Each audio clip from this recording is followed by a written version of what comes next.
The courtroom went silent as 8-year-old Michael Hartwell pointed at his father and whispered, "He didn't know they were hurting me."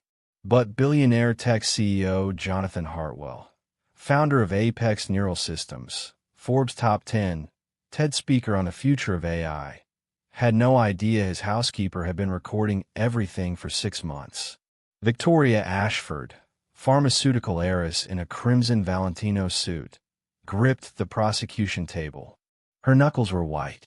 Dr. Raymond Chun, Harvard-trained child psychiatrist with 19 published papers on pediatric behavioral disorders, stared at the evidence screen in disbelief as video after video played for the jury. And Rosa Martinez, 52-year-old housekeeper from El Salvador who made $18 an hour, sat in a witness box with a USB drive that would destroy an empire. If you're listening right now, help me prove something wrong. My aunt said I wouldn't even reach 1,000 subscribers, but I believe stories like this deserve to be heard. Help me show her that these stories matter by hitting that subscribe button. Subscribe to Letters of the Heart, and let's keep breathing life into stories that were never meant to stay silent. Now let's continue. This is how it started. 3 years ago, Jonathan Hartwell had everything. A $14 billion company, a pharmaceutical heiress fiancé, a penthouse overlooking Central Park. But he was losing the one thing that mattered, his son. 24 psychiatrists had tried to help Michael. For $1 million spent. Zero progress. The boy was getting worse, they said. More violent. More withdrawn. More broken. They were all wrong. Because Michael wasn't sick. He was being poisoned. And the only person who saw it was the woman they paid to clean their floors. 24 psychiatrists over 3 years. For $1 million. Zero progress. Michael's violent meltdowns were destroying everything Jonathan had built. Board members whispered at Apex Neural that a man who couldn't control his own son couldn't be trusted to control artificial intelligence worth $14 billion. The whispers were getting louder. Some were calling for his resignation. Victoria, his fiancée of 18 months, made her position crystal clear over Krug champagne in their penthouse overlooking Central Park one August evening. "The wedding is in 8 weeks, Jonathan. I will not walk down the aisle with bruises on my arms because your son had another episode. Dr. Chun has a facility in Vermont. Private. Discreet. The best care money can buy." She showed him the bruises on her forearm, purple and yellow, the shape of small fingers. Dr. Raymond Chun, Victoria's former Columbia professor and now Michael's 24th psychiatrist, nodded with clinical detachment. Severe autism spectrum disorder with comorbid oppositional defiance and sensory processing dysfunction. The medication protocols aren't working because he requires institutional-level intervention. Round-the-clock monitoring, controlled environment, structured behavioral modification. The words sounded professional. Scientific, caring even. Jonathan wanted to believe them. The medication list had grown like a cancer. Risperdal, Abilify, Clonidine, Zoloft. Michael, once verbal if limited, had stopped speaking entirely 6 months ago. He rocked. He screamed. He bit. He threw porcelain vases at $1,000 paintings, shattering both. Jonathan stood in Michael's bedroom doorway, each night watching his son sleep. The only time the boy looked peaceful, and wondered when he'd become the kind of father who measured love in prescription dosages and therapy invoices instead of bedtime stories and scraped knees. His ex-wife Lauren had died when Michael was 3. Car accident. A drunk driver ran a red light. Instant. No goodbye. Jonathan had thrown himself into Apex Neural, building AI systems that could predict human behavior while completely failing to understand his own child. Now he stood at a crossroads, sign the institutionalization papers or lose Victoria, potentially lose the board's confidence, risk everything he'd built. He told himself it was for Michael's own good. He almost believed it. But deep down, in a place he didn't want to examine too closely, Jonathan wondered if he was just tired of fighting a battle he couldn't win. Rosa Martinez had not planned to take the Hartwell job. She was working 3 positions already, Morning shift at St. Mary's Hospital cleaning surgical suites starting at 5 a.m. Afternoon shift cleaning private houses in Westchester. Weekends at her cousin's restaurant washing dishes until midnight. 65 hours a week. Every single dollar going to her daughter Lucia's leukemia treatment. Experimental cardiotherapy not covered by her catastrophic insurance that cost $8,000 monthly out of pocket. The agency called on a Tuesday. Elite family, Upper East Side, $18 an hour plus room and board if you want it. Light housekeeping, some meal prep. They had a nanny quit last week. Need someone who can handle a special needs child but won't interact much. Just keep the house running while they deal with family stuff. Rosa almost said no. She didn't do kids anymore. Not since her husband Carlos died 4 years ago. Carlos had been the kid person, coached Little League in their neighborhood, did puppet shows at Lucia's hospital visits, made paper airplanes that actually flew instead of just crashing to the ground. But Lucia's oncologist had called that morning with news that was both wonderful and terrifying. The trial was working. Her daughter's cancer was responding. But Lucia needed 6 more months minimum to reach full remission. 6 more months meant $48,000 Rosa didn't have. The family specifically requested someone Spanish-speaking. The agency woman added, "The boy supposedly responds better to Spanish, though he doesn't really respond to anyone anymore according to the previous staff." Rosa thought about Carlos. He'd volunteered at a school for autistic kids in San Salvador before they emigrated, before the violence got too bad and they fled north with nothing but 2 suitcases and hope. She remembered him coming home frustrated but determined, saying, "These children aren't broken, mi amor. The world is just too loud for them. You have to learn their frequency." She took the job. The Hartwell penthouse was a museum of wealth and emptiness. 13 rooms. Nobody laughing. The staff, just 3 people for 13 rooms, moved like ghosts, warned her about the boy in whispers. Don't make sudden movements. Don't touch him. If he has an episode, get Victoria or Dr. Chen immediately. Stay away from the West Wing between 3 and 5 p.m. That's his therapy time. Victoria Ashford met Rosa exactly once on her first day. The woman looked through her like furniture, like Rosa was just another appliance, and handed her a 3-page NDA to sign. "You will not discuss Michael's condition with anyone outside this household. You will not take photographs. You will not interact with him unless absolutely necessary." "Understood." Rosa nodded, signing away her right to speak truth.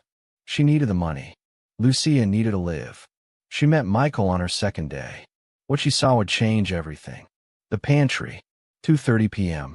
September afternoon light cutting through 16-foot windows like knives. Michael Hartwell, 8 years old, 72 pounds, dark curly hair matted from rocking, sat wedged between the industrial refrigerator and the shelving unit, hands clamped over his ears, eyes squeezed shut, making a sound Rosa had heard before, not screaming, keening. The sound of a creature caught in a trap. The kitchen staff stood frozen by the marble island, watching but not helping. "Don't touch him," sous chef Andre warned. "He bites." Drew blood from the last housekeeper. That's why she quit. Rosa assessed the situation. Fluorescent lights humming at 120 hertz.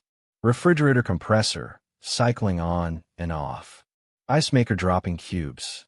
Dishwasher in rinse cycle. Someone's iPhone alarm going off. Street construction jackhammering 14 stories below. Sensory overload. Carlos's voice in her memory. Lower the input. Rosa. Turn down the world. Rosa moved slowly. She turned off the overhead lights. Just the soft under-cabinet LEDs remained. Walked to the refrigerator, unplugged it. The kitchen had to anyway. Silenced the phone. Closed the door to muffle the street noise. Then she did something strange. She sat on the floor 5 feet from Michael, not approaching, and pulled folded white linen napkins from the service drawer. Started folding them into triangles. Slowly, rhythmically. The only sound her breathing and the soft whisper of fabric. Michael's keening hitched. Slowed. His rocking decreased from manic to gentle sway. Rosa began humming. Not a song, just a low tonal hum, the frequency Carlos used to use with the kids at the school. Then Spanish words, barely audible. Está bien pequeño. El mundo es muy ruidoso. Yo sé. Yo sé. It's okay, little one. The world is very loud. I know. I know. Michael's hands lowered from his ears. He watched her through gaps in his fingers. Rosa folded another napkin, held it out slightly, not toward him, just available. Michael crawled forward 6 inches. Stopped. Watched her hands. She folded another one. He crawled closer. She handed him an unfolded napkin. Michael took it. His small fingers, trembling, mimicked her movements. Corners to center. Fold. Triangle. 20 minutes later, when the head of household staff found them, Michael was calm, sitting cross-legged beside Rosa, folding napkins in perfect triangles, 12 of them lined up in a row like soldiers. "What did you do?" they asked, astonished. "I just gave him quiet," Rosa said. But Rosa had noticed something else, something that made her blood run cold. Michael had watched the doorway the entire time, not with fear, with calculation. Like he was waiting for someone, like he knew someone would come. And when no one did, he looked at Rosa and whispered in perfect, clear Spanish, "She puts medicine in my juice. It makes me fuzzy. I don't like fuzzy." The child wasn't nonverbal. He was being silenced. Rosa didn't tell anyone what Michael had said. Not yet. The NDA was one thing, but Victoria's coldness and Dr. Chen's clinical detachment suggested something darker than medical incompetence. She began watching, really watching. Michael had episodes 3 times daily, morning right after breakfast, afternoon after lunch, evening after dinner. Always within 30 minutes of meals Victoria personally prepared or supervised. The kitchen staff made the food, but Victoria insisted on plating for Michael herself, always insisting on proper presentation for a child with sensory issues. Rosa started documenting. She bought a small camera at CVS with her grocery money. $47.99 she couldn't afford, money that should have gone to Lucia's prescription copays, and hid it in the playroom on a shelf behind a stuffed elephant, angled toward the juice boxes Victoria brought in during therapy time. What she captured over 6 days shattered her. Day 1 video. Victoria entering the playroom at 2:47 p.m., pulling a prescription bottle from her Hermes bag, crushing 2 pills with the back of a spoon, mixing the powder into an apple juice box with a straw already inserted, shaking it, placing it on Michael's activity table, then leaving. Michael drinking it 15 minutes later. Michael having a meltdown 20 minutes after that. Day 2 video. Dr. Chen arriving at 9:15 p.m. after Jonathan had left for a business trip to Tokyo, entering the West Wing with his leather medical bag, exiting at 9:42 p.m.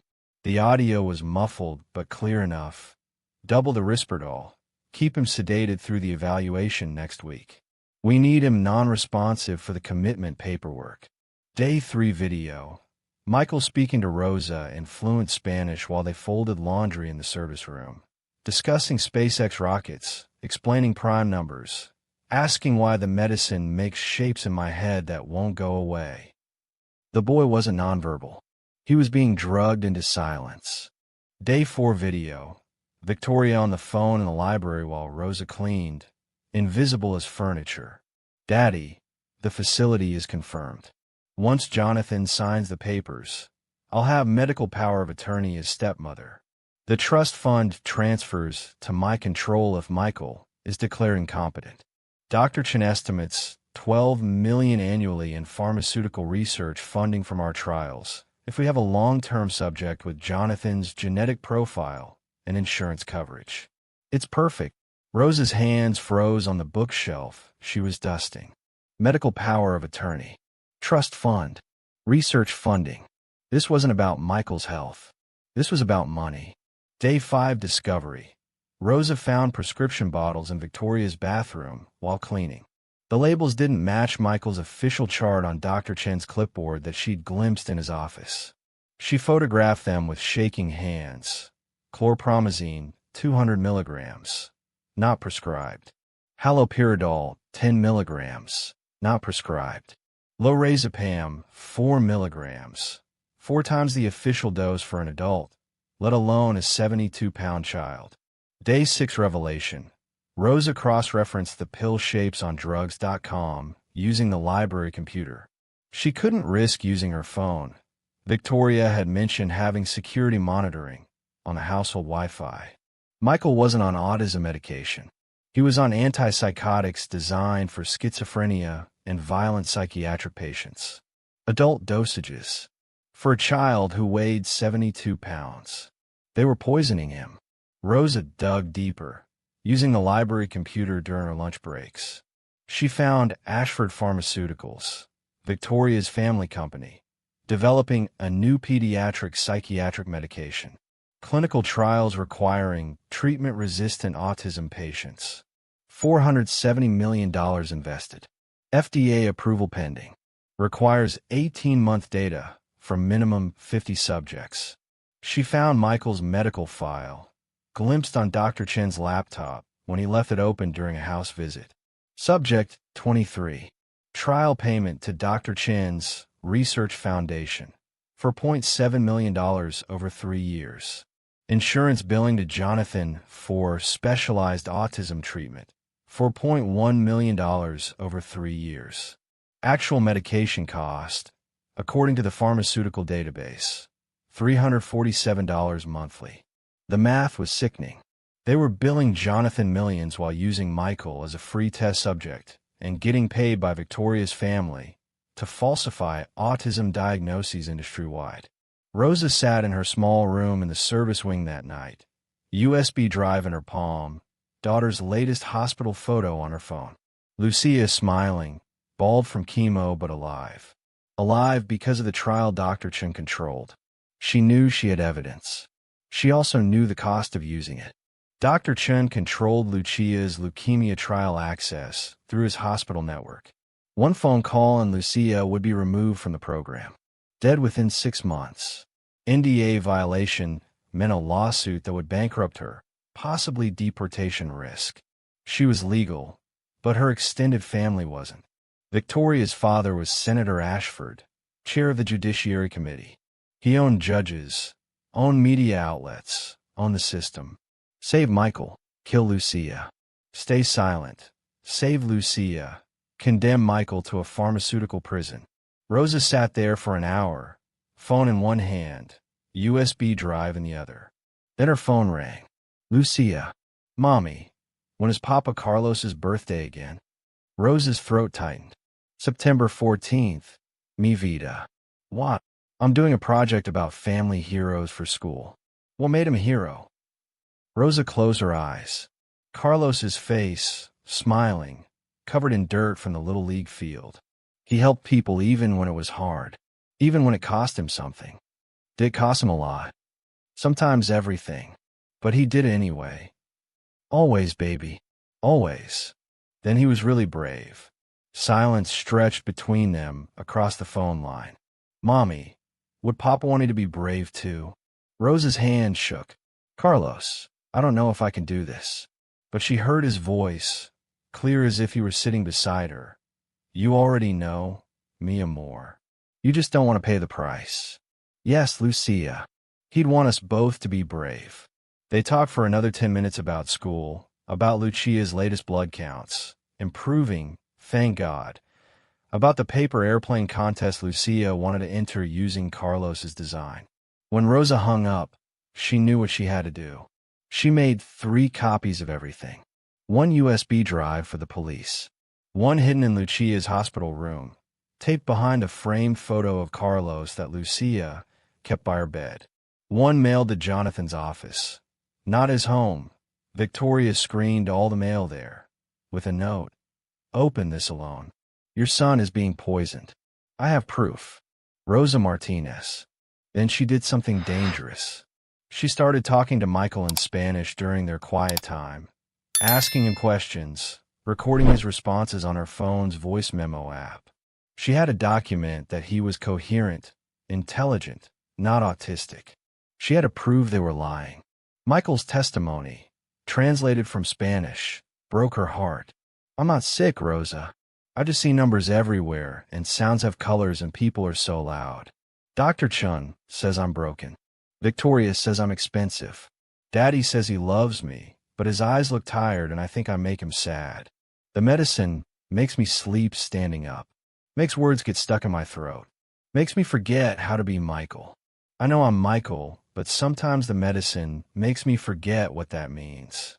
I tried to tell Daddy, but when I tried to talk, my mouth wouldn't work, and I got so scared I threw the lamp, and then Dr. Chun gave me more medicine, and I slept for 2 days. I'm not trying to be bad. I'm trying to tell someone the medicine is wrong. But nobody listens to me because they say I can't talk, but I can talk. Rosa, I can talk to you. Why can't I talk to them? Rosa, am I bad?" Rosa's hands shook holding the phone. Tears ran down her face. "No, pequeño. You're not bad. They are." The next morning, Dr. Chin cornered Rosa in the hallway outside the kitchen. "Rosa, I understand your daughter is in an experimental trial at Columbia Presbyterian. Wonderful program. Very selective. It would be tragic if something administrative caused her removal. These trials have strict protocols about family stability, legal complications, any hint of impropriety." He let the threat hang in the air. Rosa met his eyes, saw the calculation there, the coldness. This man had taken an oath to help children, and he was using them as lab rats for profit. "I understand, Dr. Chun." He smiled. "I'm glad we understand each other. Victoria mentioned you've been spending quite a bit of time with Michael lately. That's not really your role here. Perhaps it's best if you focus on your housekeeping duties and leave his care to the professionals." "Of course, doctor." He walked away, satisfied he'd successfully threatened a housekeeper into silence. He had no idea Rosa had recorded the entire conversation on her phone in her apron pocket. That night, Rosa didn't go to the police. Not yet. She did something smarter. She went to Jonathan. He'd returned from Tokyo at 3 a.m., still in his Tom Ford suit, carrying exhaustion like a second briefcase. Rosa was waiting in his study. "Mr. Hartwell, I need 5 minutes. It's about Michael." Jonathan's face hardened. Another staff member with opinions about his son. He'd heard it all before. "If this is about the Vermont facility, the decision is made. Dr. Chun assures me. Dr. Chun is poisoning your son." Silence. Jonathan stared at her. "I have video. I have pharmacy records. I have Michael speaking in complete sentences. And I have evidence that your fiancé is using him as a test subject for her family's pharmaceutical company." Jonathan sat down slowly, like his legs had stopped working. Rosa showed him everything. Every video. Every recording. Every piece of evidence she'd gathered over 2 weeks of grocery money surveillance and library research. The video of Victoria crushing pills into juice. Dr. Chun discussing keeping Michael sedated for evaluation. Michael speaking fluent Spanish, discussing quantum physics concepts he'd learned from YouTube. The prescription comparison showing unauthorized medications. Victoria's phone call about medical power of attorney and trust fund control. Jonathan watched in silence. His face drained of color. His hands gripped the desk edge until his knuckles went white. When it finished, he looked at Rosa with eyes that had just watched his entire world collapse. "How long have you known?" 2 weeks. I've been documenting since September 28th. Why didn't you come to me immediately?" Rosa held his gaze. "Because Dr. Chin controls my daughter's leukemia trial. 1 word from him, and she's dead in 6 months. I had to have enough evidence that going public was my only protection." Jonathan understood immediately. Mutually assured destruction. "What do you want?" "I want you to protect Michael. And I want you to help me protect Lucia.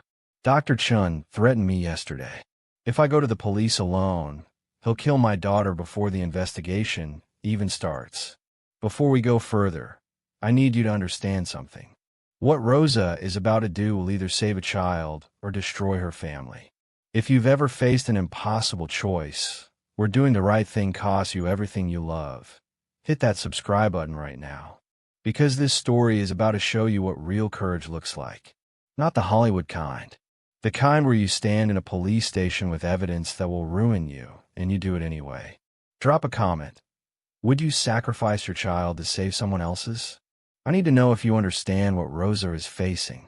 Because what happens next will test every assumption you have about power, wealth, and who really protects the vulnerable in our society.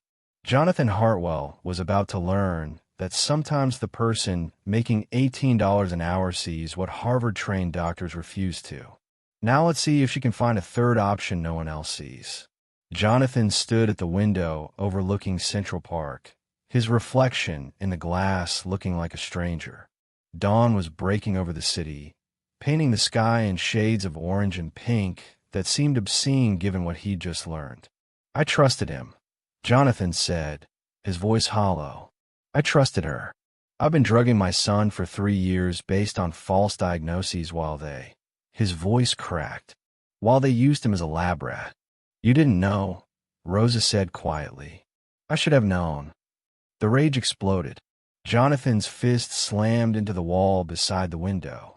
I built an AI company that reads micro-expressions and predicts human behavior, but I couldn't see that my own fiancée was poisoning my child for inheritance money.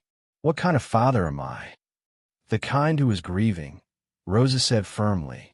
The kind who is drowning and grabbed the first rope someone threw. They're professionals, Mr. Hartwell. They do this for a living. You're not the first family they've destroyed. Jonathan turned sharply. What did you say? Rosa pulled out the final piece of evidence, a folder she'd printed at the library, assembled page by page during her lunch breaks. I found Dr. Chen's client files. He left his laptop open during a house visit last week. I photographed everything.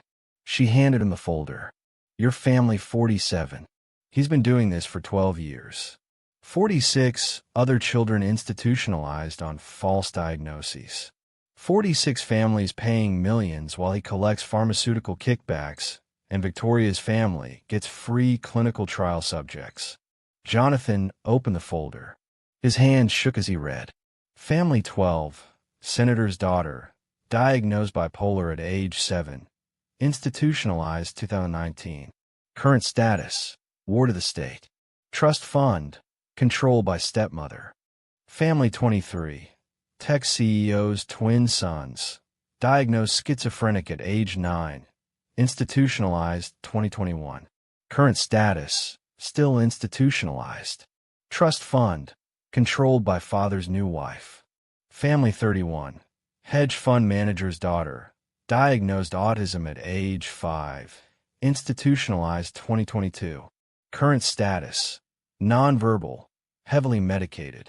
Trust fund, controlled by stepmother. Family 38, Supreme Court clerk's son, diagnosed ODD at age 6, institutionalized 2023. Current status, psychiatric facility in Connecticut. Trust fund, controlled by father's fiancée. All wealthy, all with large medical trusts. All children now wards of the state while stepmothers or new spouses controlled the finances. Jonathan read the list twice, then a third time. His hands were shaking so badly the papers rustled. We're going to destroy them, he said quietly. The calm in his voice was more frightening than the rage. All of them. Not we. You. I'm just the housekeeper who happened to see something. No. Jonathan's voice was steel. He walked to his desk, pulled out his phone, started making calls.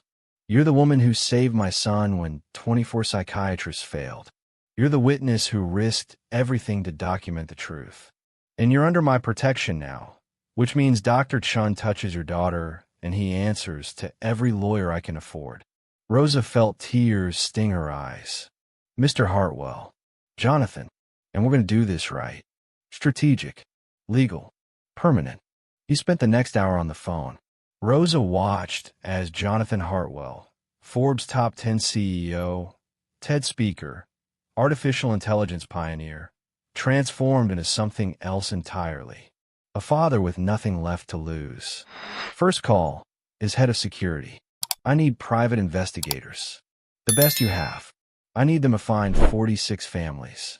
I'm sending you a list. Second call, his attorney. Wake up. I don't care what time it is. I need a forensic accountant and a criminal defense team. Today. Third call, the hospital administrator at Mount Sinai. This is Jonathan Hartwell. I'm transferring a patient from Columbia Presbyterian to your oncology department. Name is Lucia Martinez. Whatever she needs, whatever it costs, bill it to me personally. And I want her in a private room with security outside the door 24/7. Fourth call, FBI. My name is Jonathan Hartwell. I have evidence of a medical fraud conspiracy involving pediatric psychiatry and pharmaceutical trials. I need to speak with someone in your white-collar crime division. Now. He hung up and looked at Rosa. 2 weeks. We continue normal routine for 2 weeks, so Victoria and Chin don't know we're coming. I'll hire investigators to find the other 46 families. Forensic accountant to trace the pharmaceutical payments. I'll secretly record Victoria discussing the scheme. Get her to incriminate herself. We move Lucia to Mount Sinai outside Chin's network tomorrow. And on November 1st, we hit them with everything simultaneously. FBI raid, medical board complaint, 47 families filing a class action lawsuit. 2 weeks. Jonathan repeated. Can you keep Michael safe for 2 weeks? Rosa thought about the hidden camera, the swapped juice boxes, the quiet moments folding napkins while Michael's brain slowly cleared from the medication fog. I've been keeping him safe for a month. 2 more weeks, I can do. Jonathan nodded. Then his expression changed. Rosa, they're going to come after you. When this breaks, Victoria and Sean will try to discredit you. Illegal surveillance, NDA violation. They'll say you're after money. They'll let them, Rosa said. I have the truth. And I have video of everything. What neither of them anticipated was Victoria's timeline. She planned to move faster. Victoria Ashford knew something was wrong. She sat in her private study on the evening of October 17th, swirling a glass of Chateau Margaux, watching the city lights through floor-to-ceiling windows. Patterns. She was good at patterns. And the pattern had shifted. Rosa had become too comfortable around Michael. The boy was calmer, more responsive. He'd looked her in the eye yesterday, actually looked at her, with something that seemed almost like awareness. Defiance, even. Worst of all, Jonathan had started asking questions about the medication protocols, requesting second opinions, delaying the Vermont facility paperwork. He'd asked to see Michael's complete medical history from the past 3 years. All of it.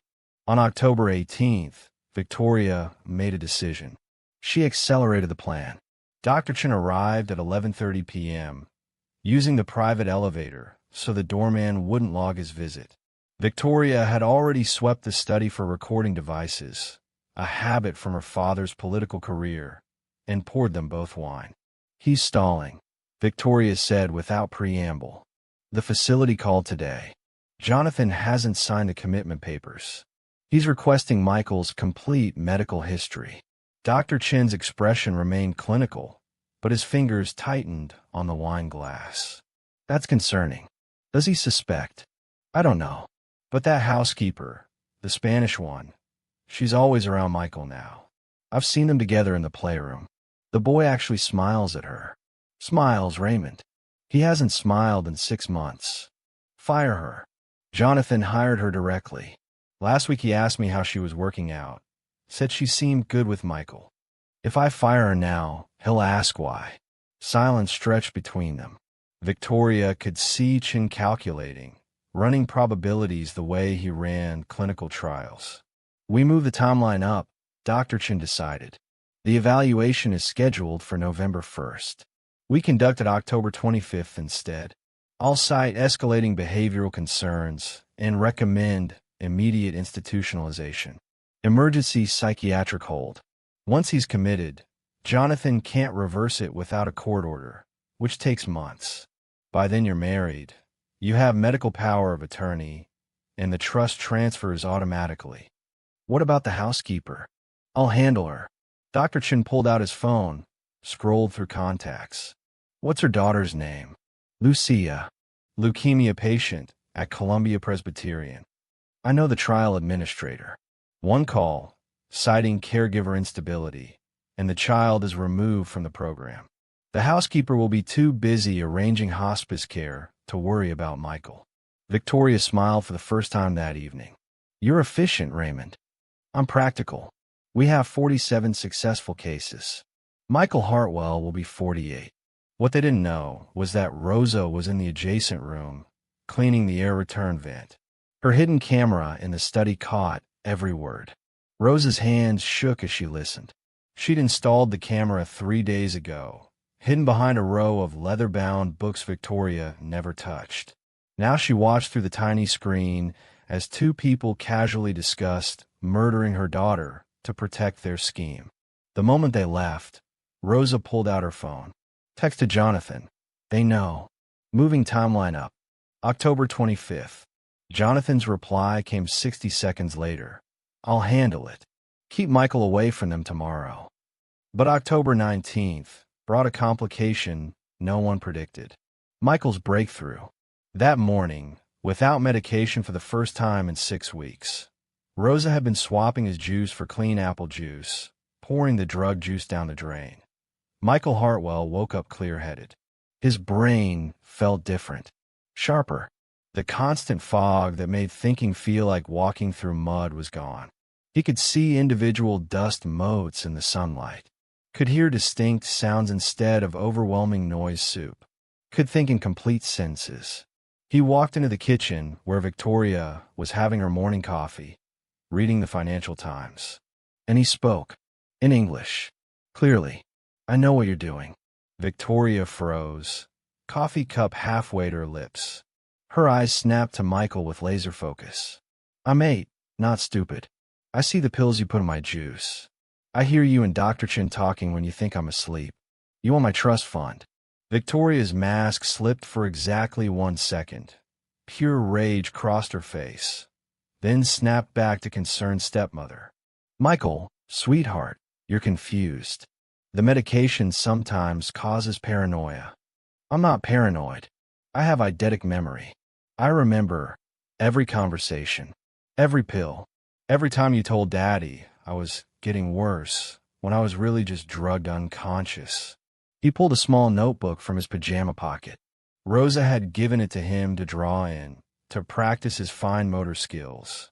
Inside, dated entries of every medication given, every conversation overheard, every moment of clarity between sedations. An 8-year-old's meticulous documentation of his own poisoning. I'm going to show this to Daddy. Victoria moved fast. Years of tennis and Pilates paid off. She grabbed Michael's wrist, yanked the notebook away with her other hand. You will do no such thing. You're a sick little boy having delusions. And when Dr. Chin examines you tomorrow, let go. Michael jerked backward, trying to escape her grip. He hit the counter, knocked over Victoria's coffee cup. The hot liquid splashed across her silk blouse. $200 Hermes. Ruined. She slapped him. Not a parental correction. A full adult backhand that snapped his head sideways and split his lip. Michael crashed to the floor, blood on his chin, eyes wide with shock. Rosa entered at exactly that moment, carrying a basket of laundry. She saw everything. Victoria saw Rosa. For 3 seconds, the two women stared at each other. Michael on the floor between them, blood dripping from his mouth. Victoria's hand still raised. The notebook on the counter. Then Victoria made her decision. Rosa, Michael attacked me and destroyed my belongings.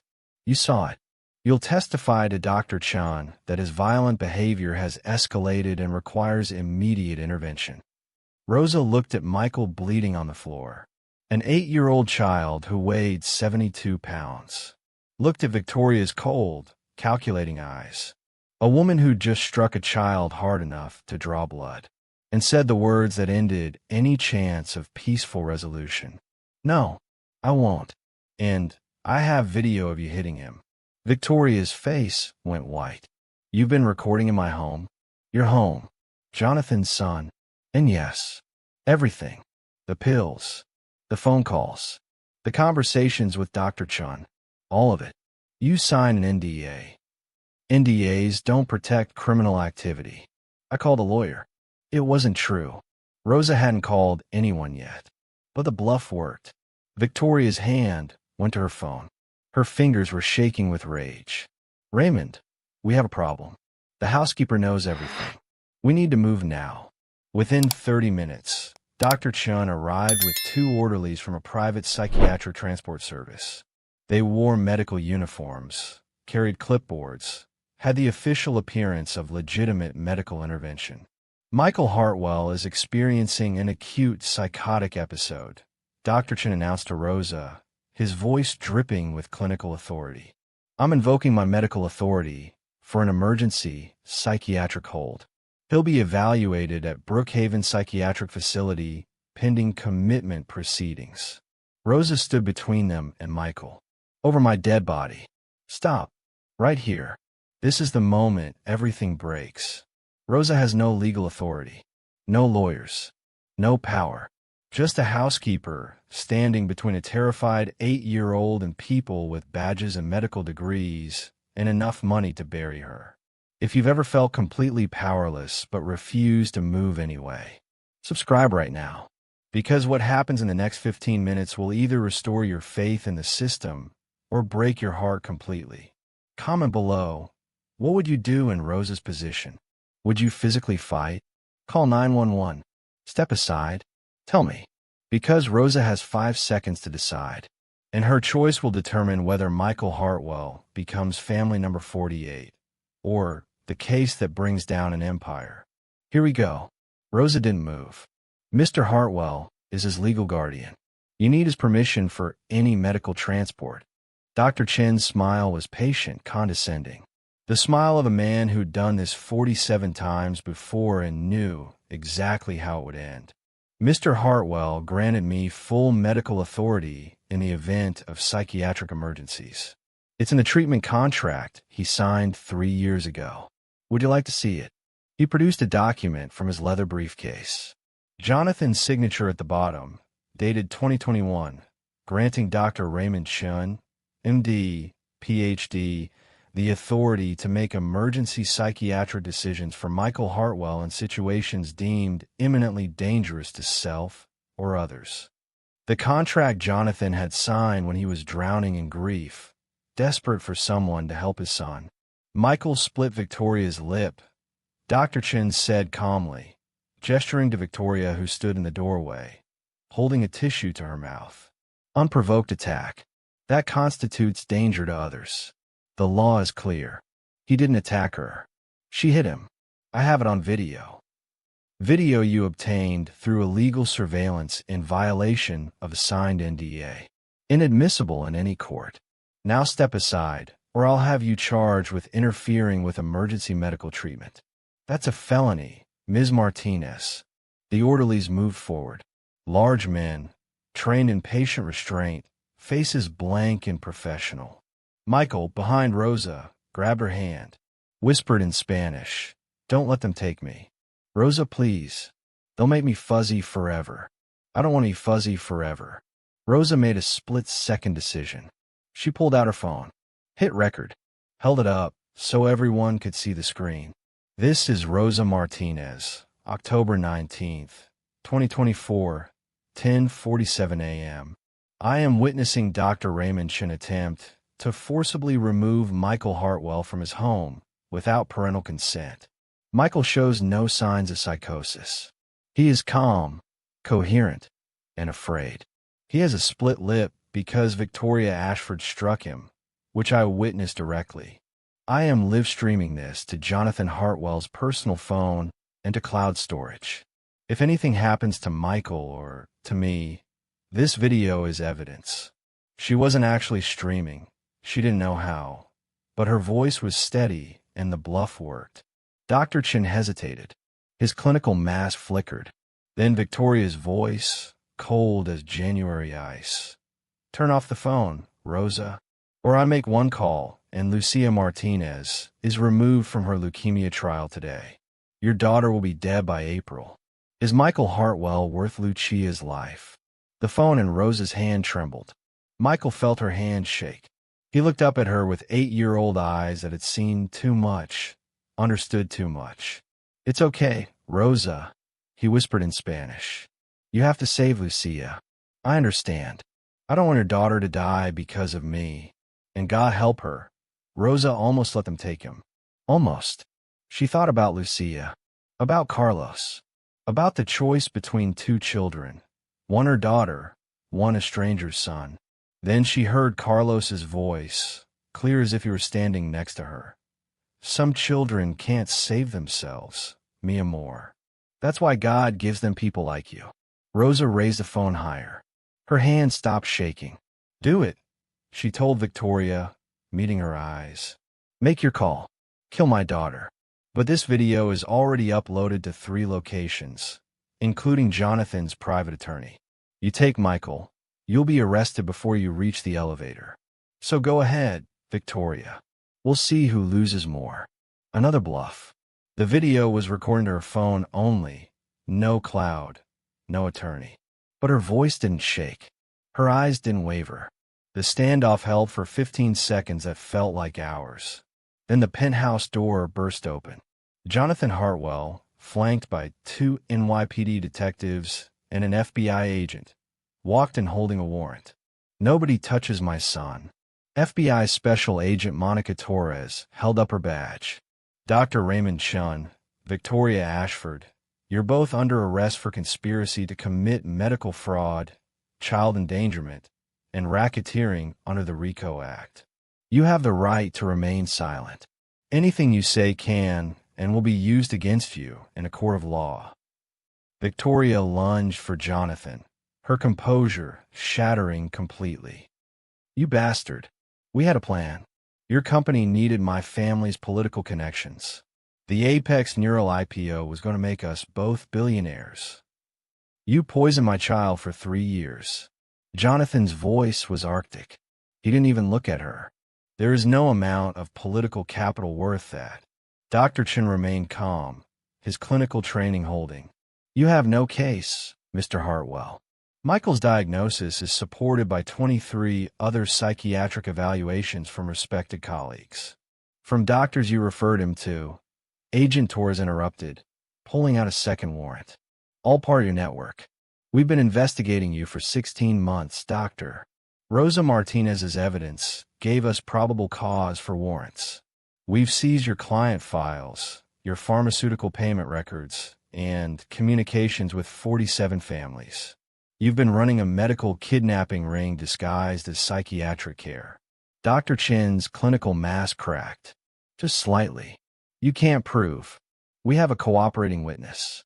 Family 12. Remember her? The senator's daughter you institutionalized 5 years ago. She's 19 now, legally emancipated, and she remembers everything, including you bragging about the scheme to your nurse while you thought she was sedated. She recorded you. Has hours of recordings. The color drained from Dr. Chen's face. Victoria turned on him. You said this was FOLPROLF. You said no one would ever. Shut up, Dr. Chen snapped. For the first time, he looked afraid. This is insane, Victoria shouted. I love Jonathan. I wanted to marry him. This is all a misunderstanding. Rosa stepped forward. Her voice was quiet, but it cut through the chaos like a knife. You wanted his money. Your family's pharmaceutical company is bankrupt. You needed the Apex Neural acquisition to happen, so you could pump the stock, sell your shares, and disappear before the SEC investigation into your father's insider trading went public. Michael's trust fund was just the beginning. Jonathan's company was the real prize. How did you? You talk very loudly on the phone when you think the housekeeper doesn't speak English. I speak 5 languages, Ms. Ashford, and I've been translating your Mandarin conversations with your Shanghai investors for weeks. Jonathan stared at Rosa. You speak Mandarin? And Portuguese, French, and Italian. I was a university professor in El Salvador before the violence forced me to leave. Linguistics and child development. But in America, immigrants with accents only get hired to clean houses. The room went silent. Agent Torres handed Jonathan a folder. These are the other 46 families. We're contacting all of them.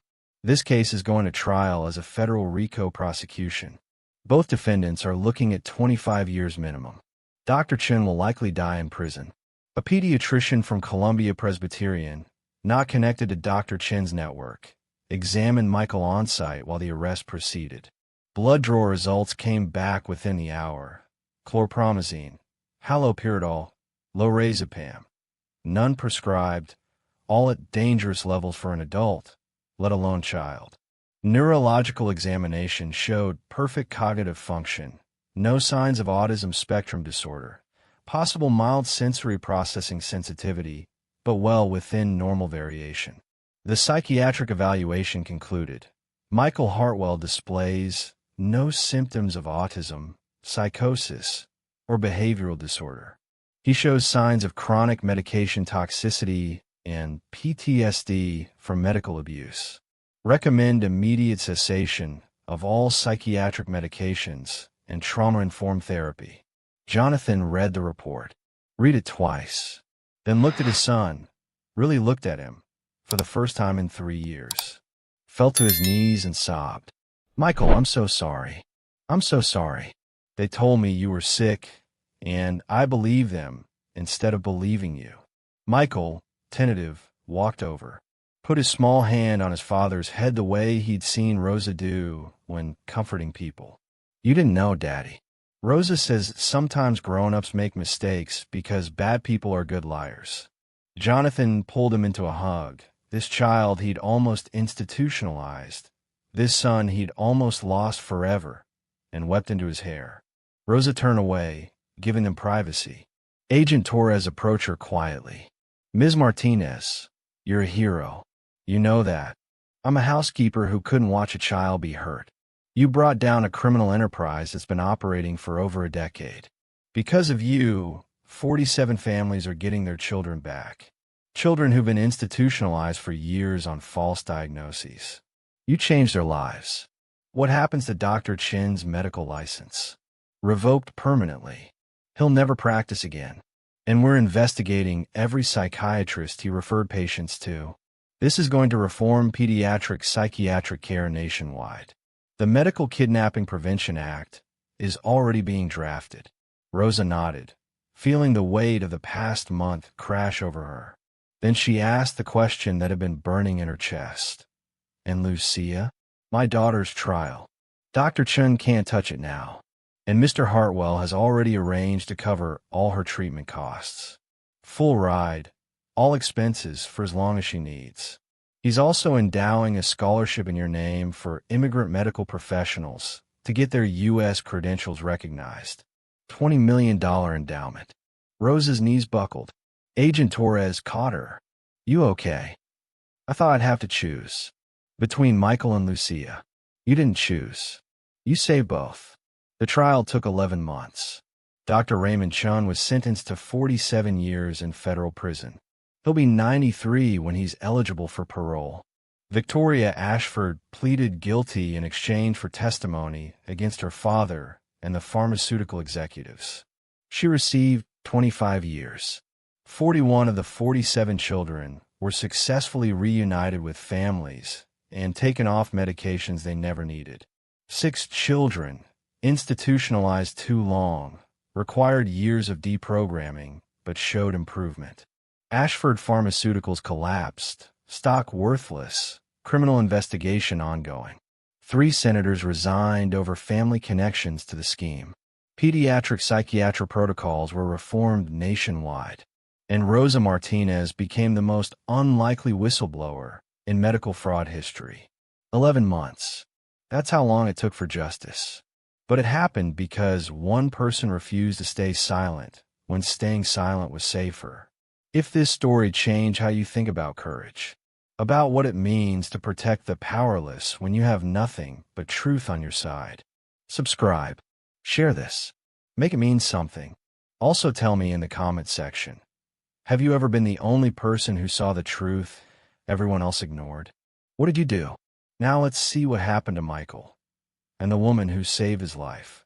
1 year later, Michael Hartwell, age 9, medication-free for 14 months, stood in the Apex Neural cafeteria during Take Your Kid to Work Day. He was explaining quantum computing to a room full of engineers.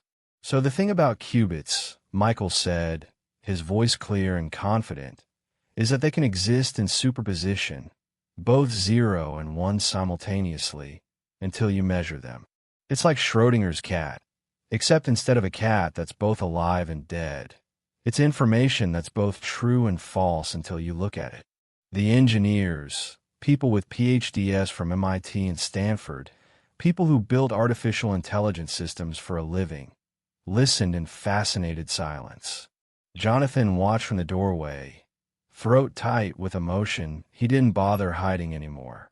His son, the child 24 psychiatrists had called irreparably damaged, the boy they'd wanted to institutionalize for life, standing in front of 30 engineers, teaching them about qubit entanglement.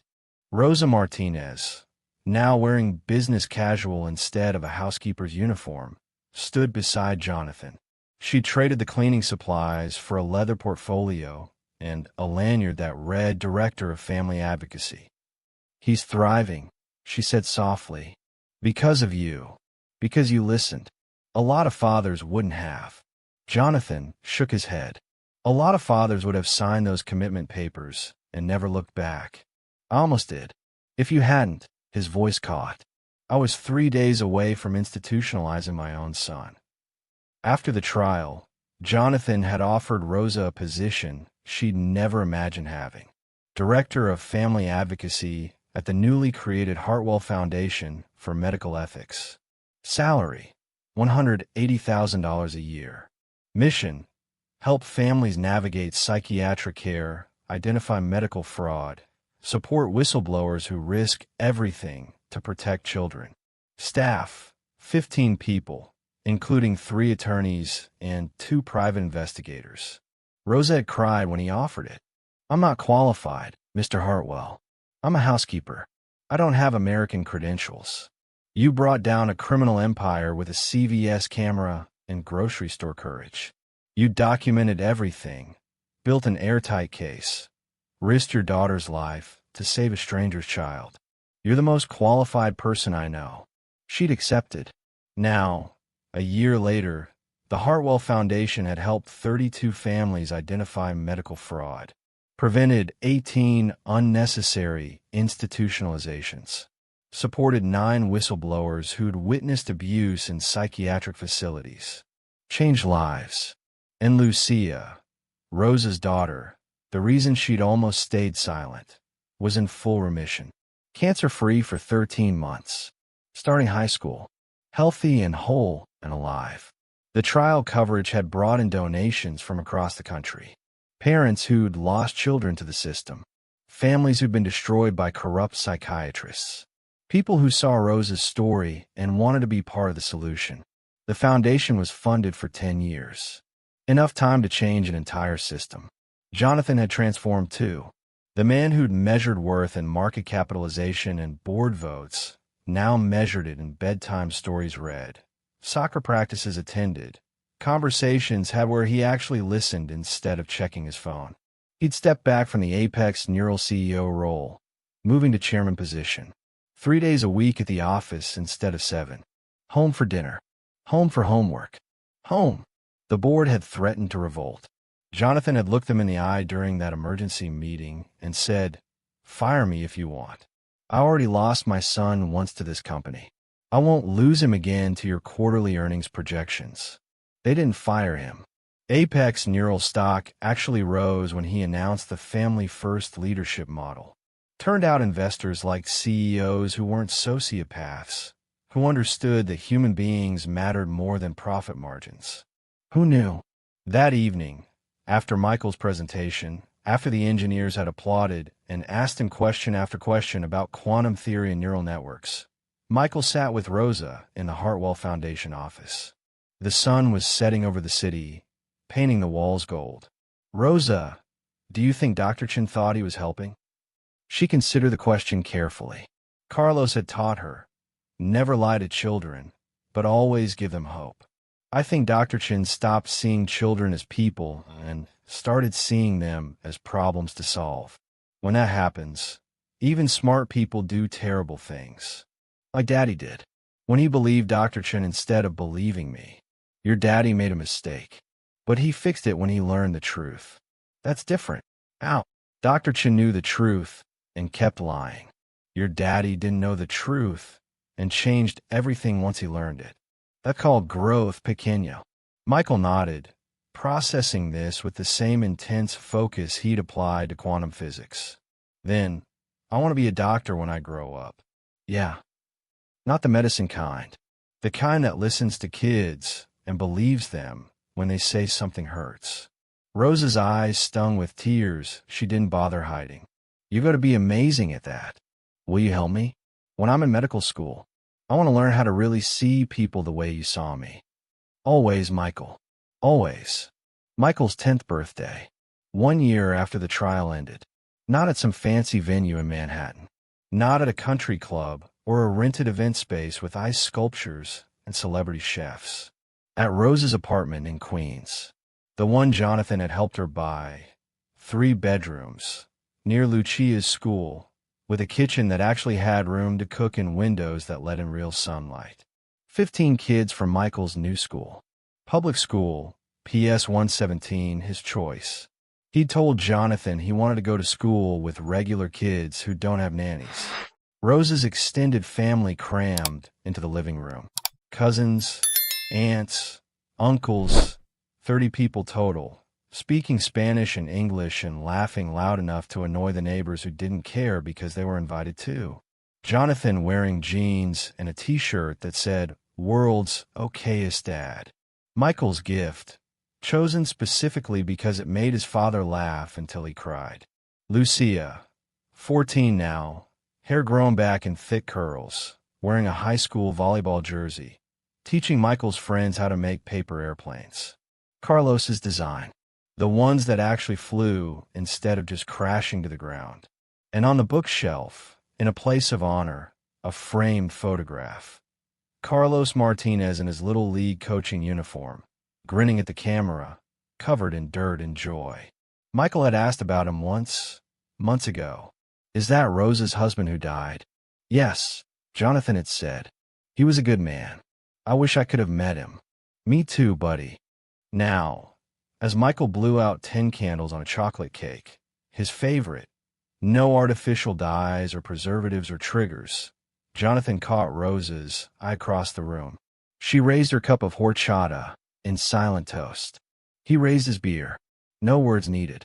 They become family, not through blood or marriage or legal documents, through crisis and courage and the choice to stand together when it would have been easier to look away. Michael opened presents. Art supplies from Lucia. A telescope from Jonathan.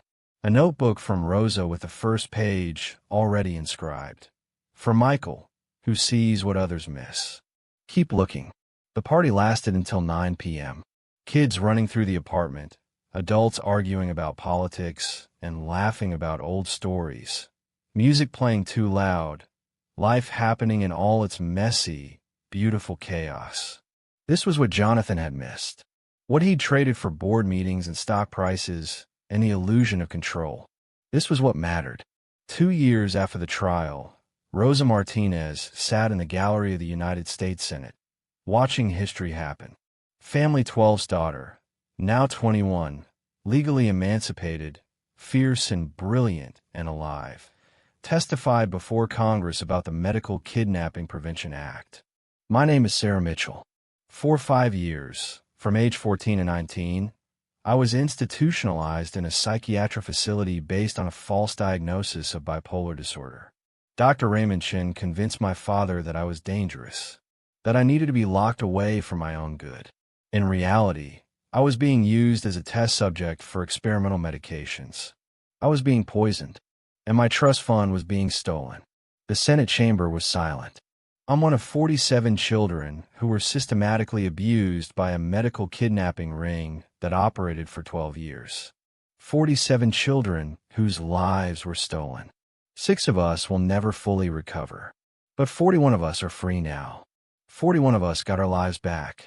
Because one housekeeper refused to stay silent. Sarah looked directly at Rosa in the gallery. Rosa Martinez risked her daughter's life to save mine. To save all of ours. The Medical Kidnapping Prevention Act is named after her daughter, Lucia. Because this should never happen again. The act passed unanimously. 100 votes. 0 opposition. Requirements. Second opinion from an independent psychiatrist before any institutionalization. Patient advocate present for all minors in psychiatric care. Full financial disclosure of any pharmaceutical relationships. Recording of all psychiatric evaluations with patient consent. Criminal penalties for diagnostic fraud. Michael, now 11, sat beside Rosa taking notes for a school project on how laws get made. When it was over, the senator, a different one, not Victoria's father who'd resigned in disgrace, approached Rosa. Ms. Martinez, we'd like you to testify next month. Share your story. Show them what courage looks like. Rosa glanced at Michael. Will they listen? They have to. You changed everything. That night, back at the Hartwell Foundation office, Rosa looked at the card Michael had made her for her birthday months earlier. Handmade, colored pencils on cardstock. Front, a drawing of a housekeeper with a cape, standing in front of 47 children of different ages and races. Inside, in Michael's careful handwriting, Dear Rosa, thank you for seeing me when everyone else looked away. You saved my life. I'm going to spend the rest of mine making sure no other kids need saving. Love, Michael. P.S. Dad says you're family now. I agree. Rosa kept it on her desk at the Hartwell Foundation, right next to Carlos's photo. Because some families aren't born. They're built by people brave enough to stand between monsters and children. One video at a time. One truth at a time. One choice to be brave when being silent was safer. Rosa thought about that day in the pantry. Michael rocking in terror. The world too loud. The choice to turn off the lights and sit on the floor and fold napkins. Such a small thing. Such a simple act of kindness. It had changed everything. 24 psychiatrists with their degrees and their diagnoses and their medication lists had failed to help Michael Hartwell. But one housekeeper with a CVS camera and the courage to see had saved him. Had saved 47 children. Had changed the law. Had proven that power doesn't come from money or credentials or connections. Power comes from refusing to look away when someone needs help. From choosing courage when silence is safer. From believing that one person with the truth can stand against an empire and win. Michael walked into the office, backpack slung over one shoulder. Rosa, Dad's here to pick us up. Family dinner at your place, remember? I remember, pequeño. He looked at the birthday card on her desk. Smiled. You kept it. Of course I kept it. It's my favorite thing. More than the medal the FBI gave you. More than anything. Michael hugged her. 11 years old. Healthy and whole and free. I love you, Rosa. I love you too, Michael. Some families are born. Some are built. And some, the very best ones, are earned through sacrifice and courage and the choice to protect the powerless when you have nothing but truth on your side. This was that kind of family, and it was worth everything it cost.